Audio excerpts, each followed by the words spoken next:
El presente conflicto de Estados Unidos con Irán, mis valedores. Mucho he venido viendo, o más bien he visto, oído y leído de los comentaristas que publican en los medios acerca del tema, tratando de explicarlo. Y cuánta superficialidad, muchas veces lastrada por dañinas ideologías, sobre todo inclinadas a favor de lo yanqui. Lo que por estos días se expresa en relación a un tema tan delicado. La mayoría de tales análisis me parece carentes de sustancia, de interés, de la profundidad que el asunto requiere. Eso es lo que le proporcionan a una masa, a unas masas anuentes, acríticas, en fin. Me he remitido entonces a un par de análisis que expresa un cierto autor norteamericano que ahondan esos análisis en tan delicada situación. Del material seleccioné para exponerlo ante todos ustedes un análisis de corte psicológico acerca de Estados Unidos y de su militarismo y el asesinato a un militar iraquí de alta graduación de parte de los militares norteamericanos. Violencia causa, eso es violencia causa. Y de las tantas víctimas civiles que causó la violencia efecto por parte de Irán. Para exponerlo, ayer mismo, permítanme corregir, es Irán. Para exponerlo ayer, digo aquí mismo, en nuestro taller de teoría política, y hoy transmitir la verdad, la versión histórica del belicismo del imperio contra los demás países del mundo. Del ensayo leeré lo que el tiempo permita. Ojalá que una vez transmitido, caramba, las causas, desde las causas profundas del conflicto internacional, que se entiendan mejor, se entienda mejor Estados Unidos, la identidad negativa, se titula el análisis, y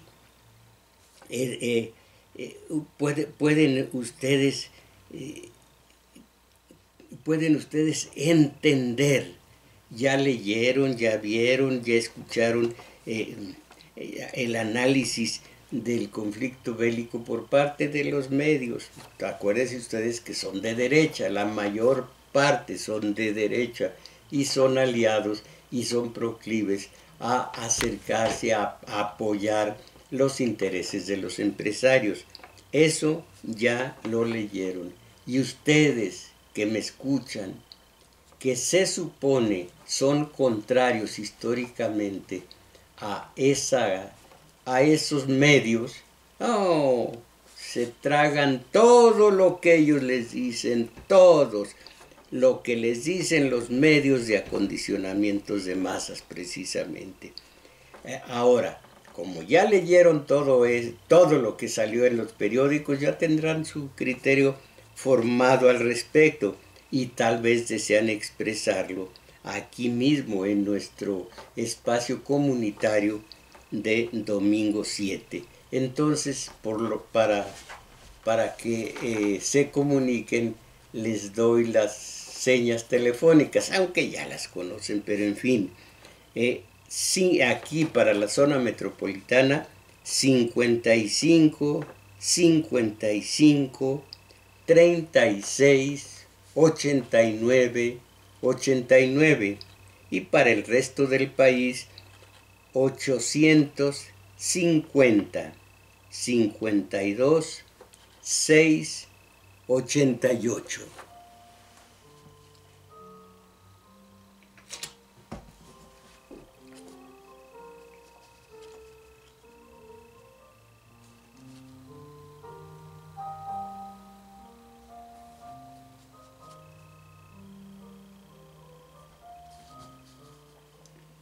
Bueno, aquí la identidad negativa. Voy a comenzar con un párrafo de lo que ayer expliqué en nuestro taller de teoría política. Es el lado psicológico y es un poquito espeso, es un poquito pesado. Y hoy el lado histórico en otro ensayo. Este es más fácil de comprender porque es pura historia, porque Estados Unidos es como es. Y lo de ayer fue algo psicológico que viene desde los puritanos. En fin, la identidad negativa. Ahora, después de que le escuchen, de que procesen lo que dice un norteamericano acerca de sus paisanos, a ver si se cuestionan ustedes. Acuérdense que cuestionar es poner en entredicho, no es preguntar. Esos son los idiotas, dicen, cuestionado el ministro. No, eso es interrogar. Cuestionar es poner en entredicho. Se pone en entredicho la honorabilidad de García Luna, por ejemplo. Se pone en entredicho, se duda de que sea tan honorable el hombre aquel.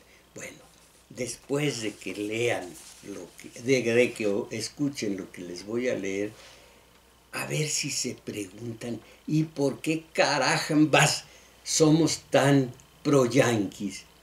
¿Porque queremos ser fashion?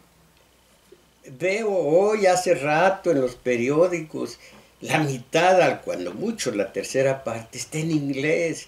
Y me dicen ahora mismo, platicando con los compañeros que por pura buena voluntad vienen a auxiliarme, que fueron a una tienda de ropa. Todo en inglés. Todos los héroes gringos.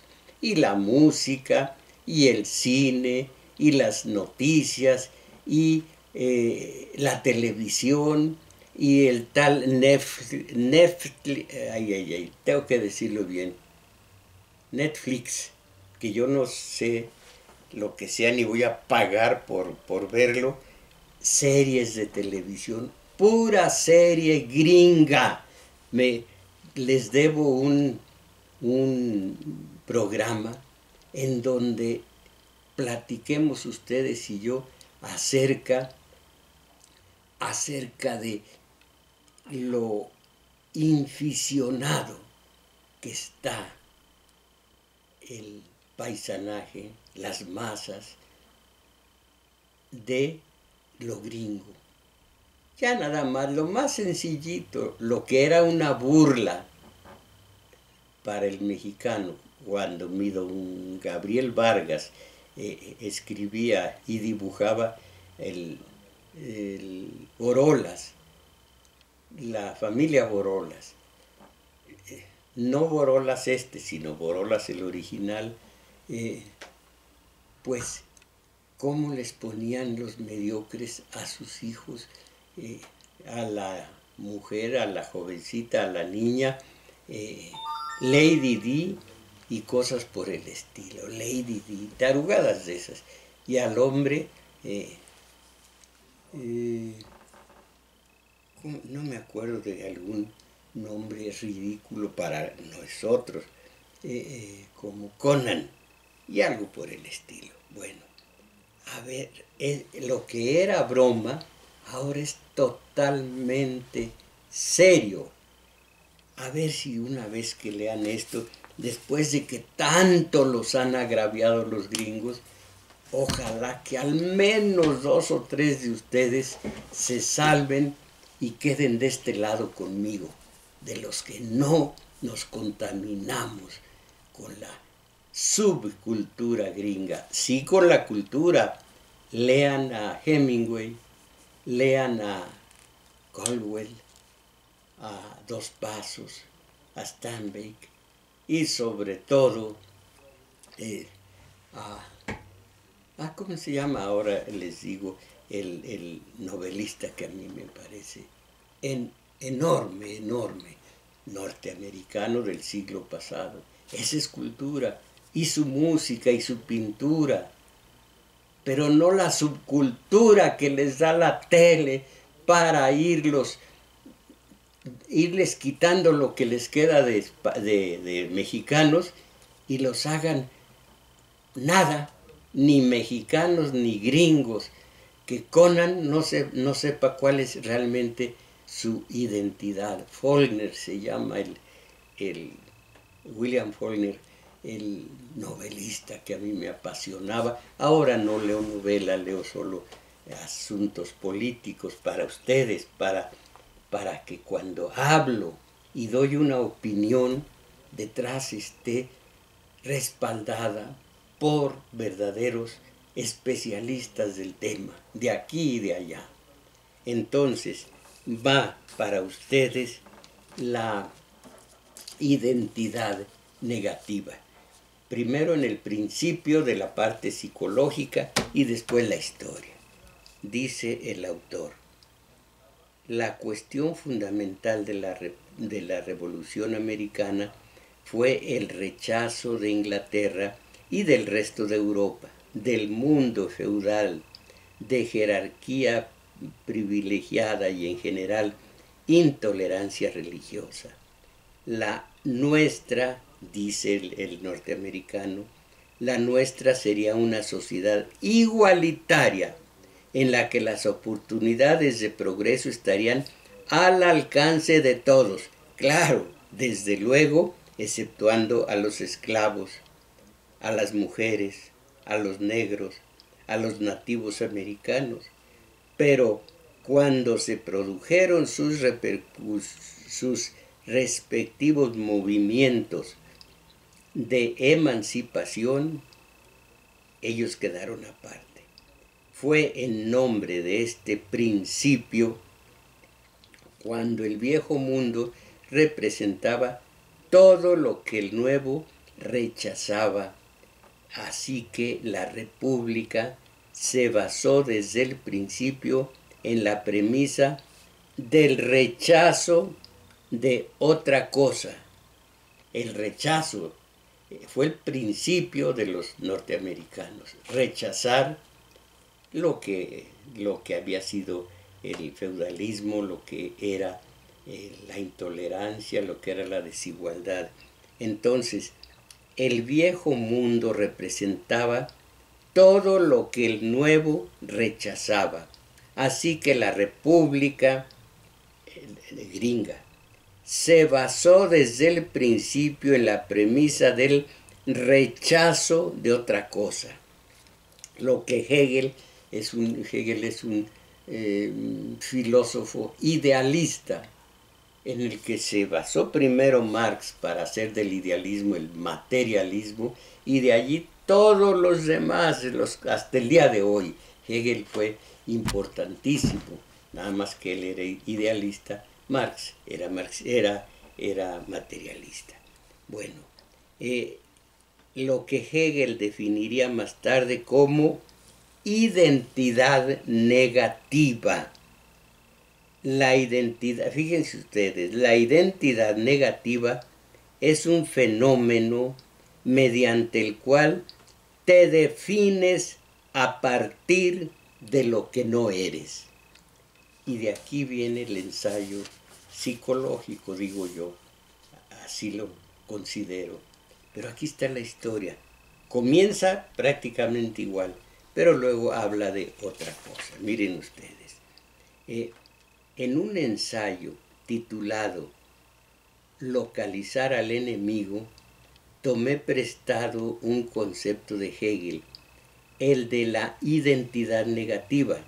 Hegel no utiliza negativo en el sentido de mala, más bien se refería a reactiva. La identidad negativa, dice Hegel, es aquella que se construye por oposición a algo o a alguien. Permite desarrollar fronteras del ego más sólidas y siempre en conflicto con el enemigo, pero como se forma por oposición, en realidad no tiene ningún contenido. Como resultado, aparenta ser fuerte, pero en realidad es débil, porque su propia definición está totalmente supeditada a una relación con algo más. ¿Qué sería un amo?, pregunta Hegel. ¿Qué sería un amo sin un esclavo?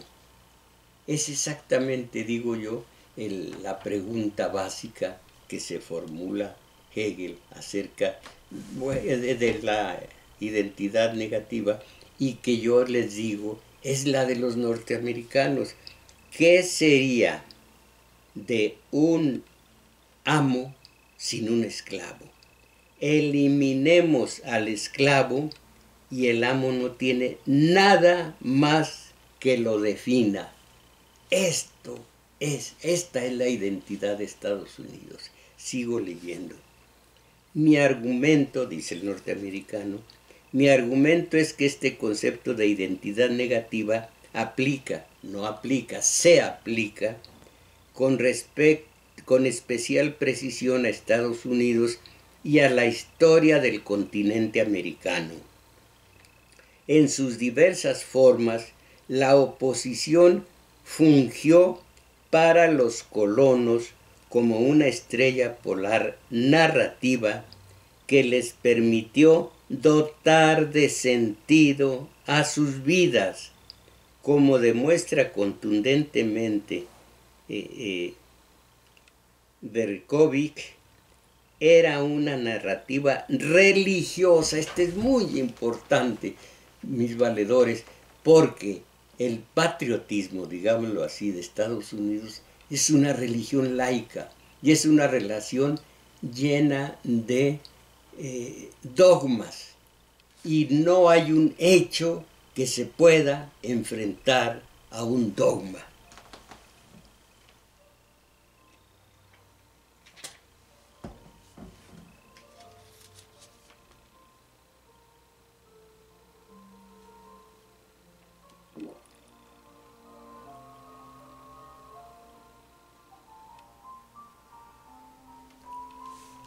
Era el de Estados Unidos, o era una narrativa religiosa, así que no pasó mucho tiempo para que se volviera maniquea, una narrativa donde el enemigo, quien quiera que fuera, era el más malvado entre los malvados.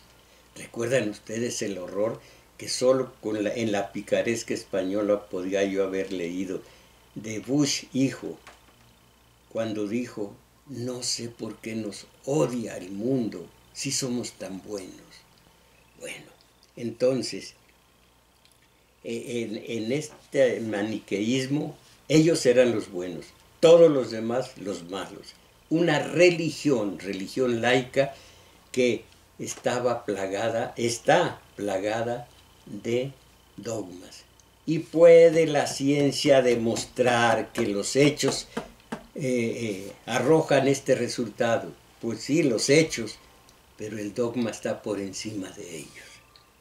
Y entonces, el blanco de este odio autocomplaciente ha ido cambiando con el tiempo, pero la forma, su estructura de oposición maniquea ha permanecido igual. Así que los indios americanos desde el principio fueron vistos como simples salvajes que obstaculizaban la civilización, entre comillas, y fueron tratados en consecuencia. Cada día de acción de gracias, los norteamericanos se sentaban a la mesa a disfrutar de un pavo para celebrar el genocidio, aquí sí genocidio, el genocidio y cuasi extinción de toda una población indígena. La guerra de independencia de Estados Unidos trajo consigo el siguiente blanco: los británicos, aunque en realidad ya estaban en la mira. desde que los primeros colonos partieron rumbo a América a partir de 1620. En la visión de los colonos, Gran Bretaña era decadente y corrupta, jerárquica y orgánica, en tanto que nosotros, ciudadanos de los futuros Estados Unidos de Norteamérica, éramos esencialmente no británicos, no europeos, sino más bien republicanos, es decir, antimonárquicos. En los libros de historia americanos casi nunca se discute el terror a la brutalidad con que fueron tratados los realistas, aquellos americanos que no se plegaron a esta visión de blanco y negro, pero aún así existen ciertos registros y se les intimidaba constantemente. Los bañaban en alquitrán y los cubrían con plumas. Se les confiscaban e incendiaban sus propiedades. Se les echaba de sus casas y a menudo se los asesinaba por ser traidores, entre comillas. Y aquí viene, véase esto, aquello. Libros, hay pocos libros norteamericanos sobre este tema porque violan el mito de la inocencia americana, de los ideales nobles. ¿Qué les parece? Hoy mismo, en un periódico de la capital, lo vi hace rato, en un periódico extranjero, en la computadora, vi cómo los blancos supremacistas allá hace unos años, cómo maltrataban, golpeaban, violaban, asesinaban y hacían una serie de vejaciones bárbaras contra los chicanos, a los que hacían, allí se dice, de hecho, limpiar las botas de estos blancos supremacistas con la lengua del chicano.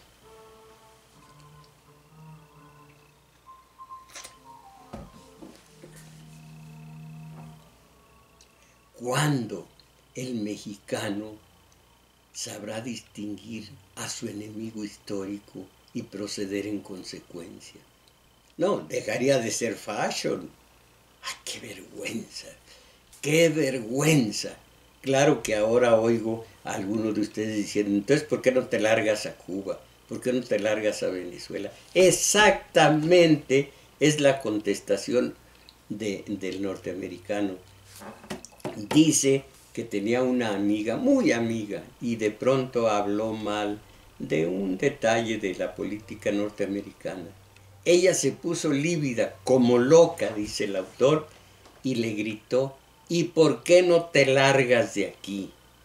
Y dice hace esta observación el autor, en todas partes se puede hablar mal del país, se puede decir algo que ocurre mal en Suecia, en Suiza, en Finlandia, pero solo en Estados Unidos, cuando se habla mal del país, se dice es antiamericano y debe salir del país. Eso, dice el autor, solamente en Norteamérica. Contra un sueco no se dice, habla mal de Suecia y Suecia, y no debe vivir en Suecia. Ese es el dogma, ese es el prejuicio, eso es ver en blanco y negro lo que ocurre en Estados Unidos. Pero como les digo, no distinguimos, no queremos a veces distinguir lo que es el enemigo histórico. ¿Cuántos de ustedes me mandan mensajes contra López Obrador, por ejemplo? exactamente lo mismo que leyeron en la mañana o que leyeron un día antes. Como dijo, ¿quién? Paz, sí creo que fue Paz, de los nuevos lectores pedantes. Vomitan en la mañana en el café lo que leyeron un día antes de algún filósofo, de algún literato. Lo vomitan al siguiente día. Así estoy viendo muchos mensajes que vienen, que son calcas de lo que dijo su enemigo histórico, el periódico aquel. Aquí he leído y explicado lo que es una ideología terrible, terrible. El principio peor de la ideología es la ignorancia. Ya soy de derecha, ya soy de izquierda. Eso no tiene ningún sentido, pero dice la gente, yo soy de derecha, yo soy de izquierda. Y como ya soy de derecha, no necesito leer. Soy de derecha, ya sé que soy de derecha. O de izquierda, no necesito ya instruirme, no necesito conocimientos, soy de izquierda. Terrible.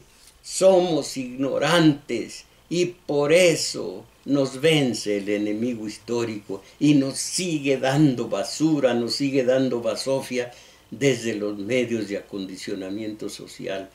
Porque como somos tan apáticos, como somos tan anuentes, como somos tan acríticos, lo que nos den, pues pa' mí que, esa es la frasecita, pues pa' mí que el INSABI, así se llama, no, espérame, el Instituto de Salud, INSABI, para el Bienestar, es una porquería. ¿Quién te lo dijo, nene? Es una porquería. Porque lo leyó en alguien profundamente antigobiernista del gobierno de hoy. Y lo acepta. Imagínense los chismes de la tele, todo lo que acepta, todo lo que se traga la masa. Entonces es profundamente pro-yanqui. Así estén 130 y tantos mil mexicanos en peligro de que Trump los arroje por la fuerza a Guatemala. Ah, ¿qué importa? Nosotros queremos ser fashion, estar en onda, estar pendientes del celular y de la tele. Bueno, no de la tele, de la computadora, también la tele, que todo eso ya es obsoleto, dicen. Y yo todavía no me puedo poner siquiera a escribir y mandar los tweets. Ándale, tú también. Bueno, los mensajes en Twitter que antes mandaba, porque ya no me acepta eso y yo no lo sé corregir y no tengo a quién. Tengo un amigo muy grande y le dije, arrégleme esto y mañana, domingo, envío mis mensajes a la gente, a los valedores. En la semana. Caramba. Bueno, pues esos somos. ¿Y qué hacer? No, irnos, al menos yo no voy a Cuba, no voy a Guatemala, no me voy, otra más que ya están agarrándose entre las uñas, no me voy a Nicaragua, no me voy bueno, pues, ni a Bolivia con mi Biblia en la mano. ¡Qué cosas! Entonces, ¿en dónde voy? Si seguimos adelante, dice el norteamericano, llegaremos a la oposición con México, que condujo a provocar, después de los indígenas norteamericanos, si seguimos adelante en la historia, llegaremos a la oposición con México, que condujo a provocar una guerra fraudulenta y el posterior robo de más de la mitad de su territorio. Al igual que con los indios americanos, era conveniente etiquetar a los mexicanos como ignorantes y subdesarrollados, cosa que los etiqueto yo porque siguen siendo pro-yanquis de corazón. Era conveniente etiquetar a los mexicanos como ignorantes y subdesarrollados, una especie de salvajes, entre comillas, que carecían de la energía vibrante del republicano americano, y es un desafortunado estereotipo que sigue teniendo cierta vigencia hasta la fecha. Por supuesto, eso sigue siendo para los gringos el mexicano, ignorante y subdesarrollado. Pero pues él tiene la culpa. En este caso, estamos mostrando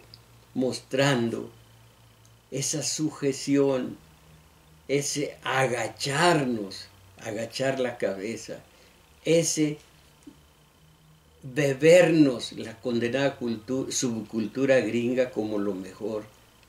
Bueno, entonces, una especie de salvaje que carecían de la energía vibrante del capitalismo americano. Es un desafortunado estereotipo que sigue teniendo cierta vigencia hasta la fecha. Y yo ya he dicho a ustedes aquí, he hablado de la estatua que está en Washington de Heracles e Ificles. Heracles, que a lo romano le llamaban Hércules. A la misma madre, Alcmela, Zeus la tomó a cierta hora. Horas más tarde la tomó Anfitrión, el esposo de Alcmela. Claro que Alcmela se aceptó a Zeus, que iba disfrazado, como todo dios, y perverso, disfrazado de Anfitrión. Tomó a su esposo, que no era sino Zeus, y Zeus dejó su semilla en ella. Después llegó Anfitrión y también dejó en ella su semilla. Fíjense ustedes, y en eso consiste el tema de la estatua.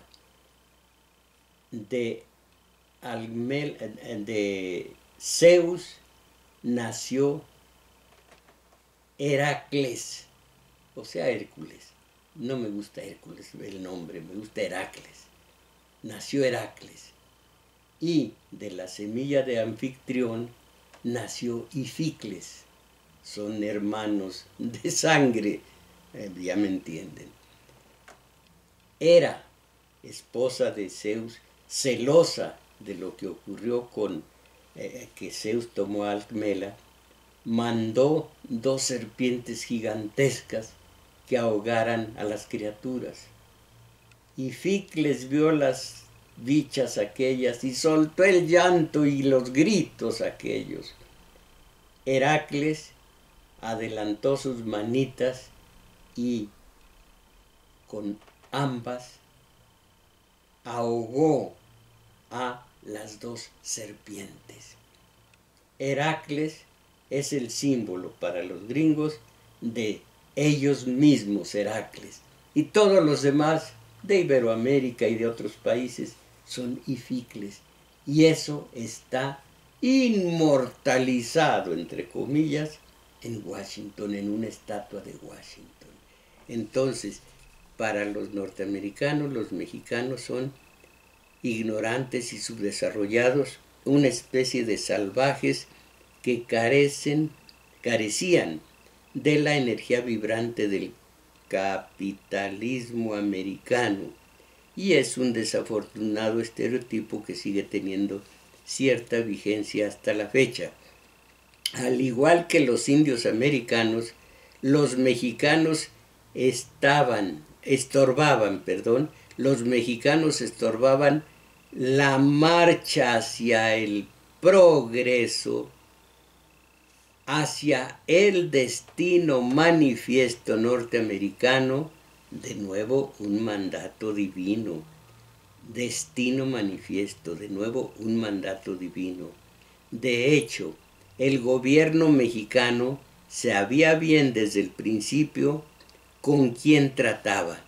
A finales de la década de 1820, una comisión mexicana escribió que los americanos eran un, comillas, pueblo ambicioso, siempre listo a abalanzarse sobre sus vecinos sin una chispa de buena voluntad.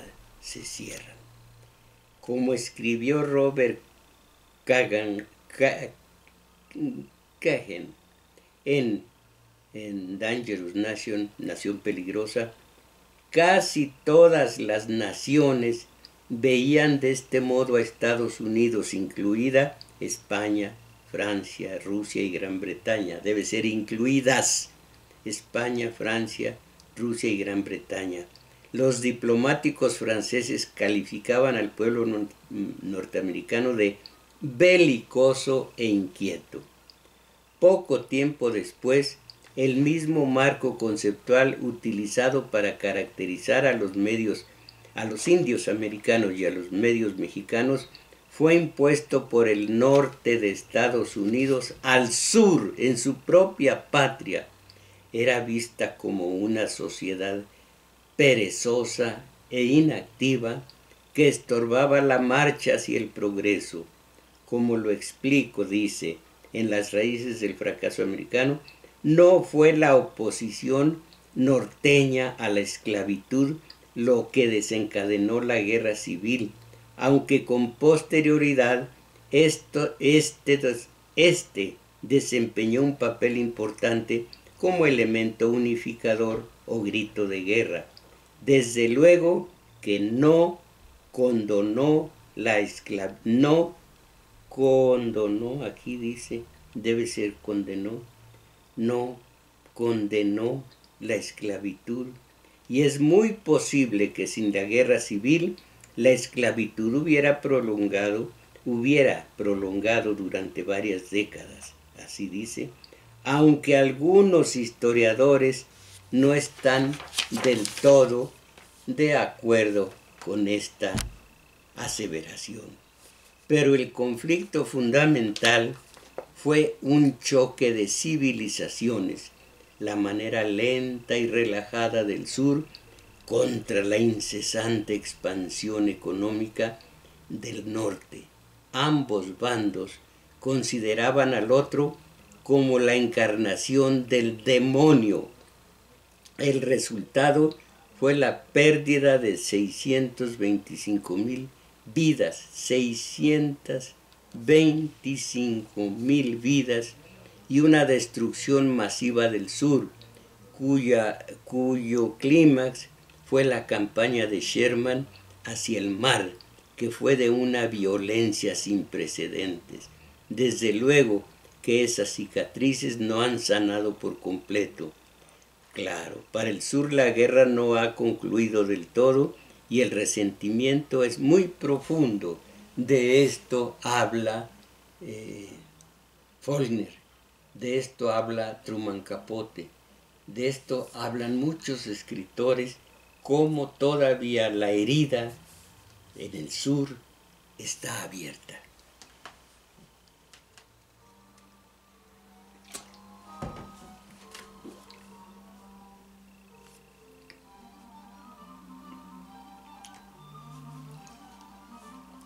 Después vinieron los alemanes y luego los comunistas ateos, entre comillas.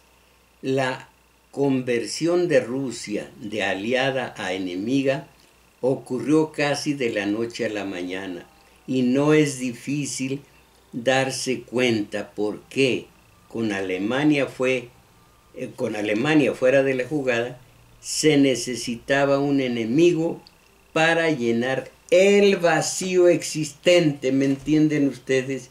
Siempre que hay un vacío no se llena de amor, como dijo el cursi Amado Nervo. No, lo llenan con un enemigo. En este momento, ¿cuántos enemigos no tiene Estados Unidos para que le llenen ese vacío? Irak está a la cabeza ahorita, en lo más reciente.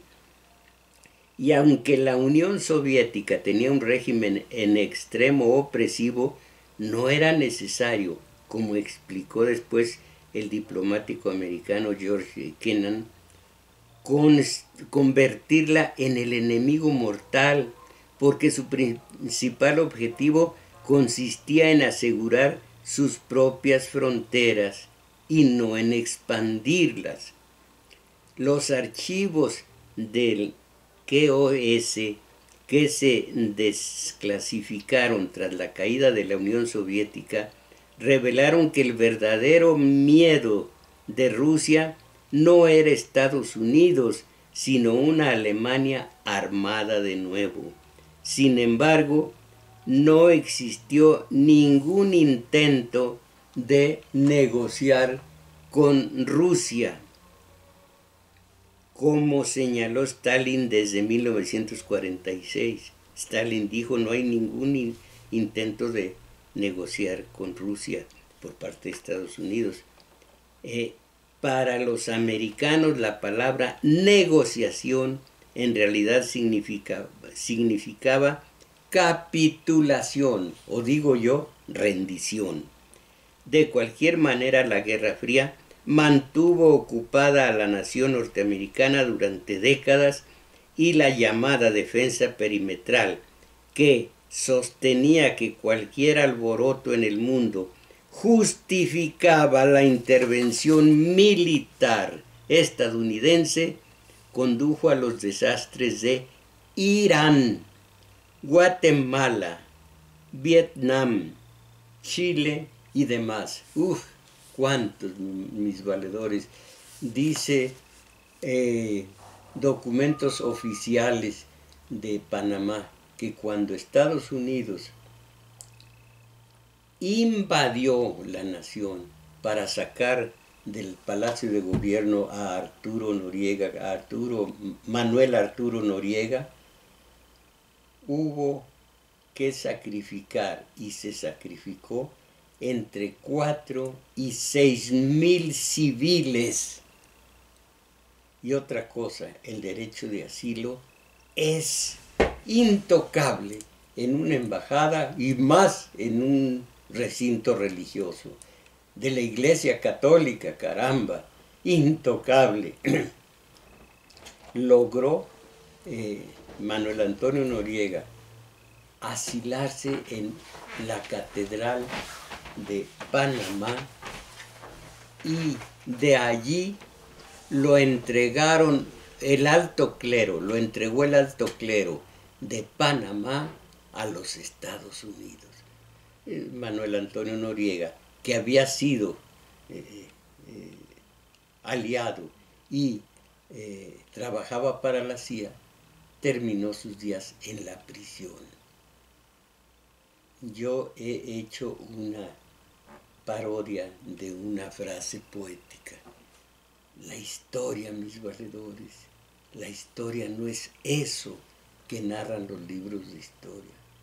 La historia es una sopilotera y un gran hedor. Pero no me admiro de los gringos, me admiro de nosotros que todos los días queremos ser fashion. Esto es México.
Bien, ahora nuestros 2 talleres semanales.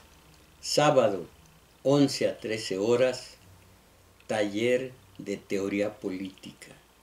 Vamos a seguir con estos temas allá y aquí, porque son muy interesantes. A mi juicio, no sé al de ustedes. Esa es una. Y 11 a 13 horas, teoría política, taller de teoría política en el Centro Cultural El Juglar, situado en Manuel M. Ponce 233, Colonia Guadalupe Inn. Bajarse si van ustedes el Metrobús en la estación Olivo, caminar hacia Revolución un par de cuadras largas, encontrarán después del par de cuadras un parquecito, cruzarlo y del otro lado estamos. Allí los espero el sábado de 11 a 13 horas. El domingo, taller de lectura, totalmente distinto el tema.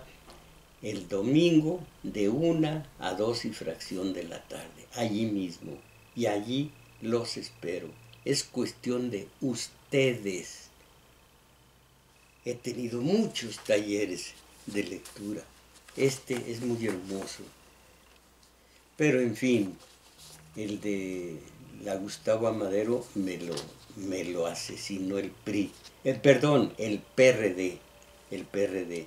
Y el mejor de todos, el más bello y concurrido, el del Centro Cultural San Ángel, me lo asesinó el PAN. Me dijo la nueva, entonces era delegada, la delegada, aquí donde da usted sus 2 talleres a la semana, sus talleres de lectura lo vamos a ocupar para taller de costura. Les juro que así fue. Y me echaron. Pero eso es muy hermoso enseñar y al propio tiempo uno aprende. Uno de maestro aprende. Y los mensajes de ustedes.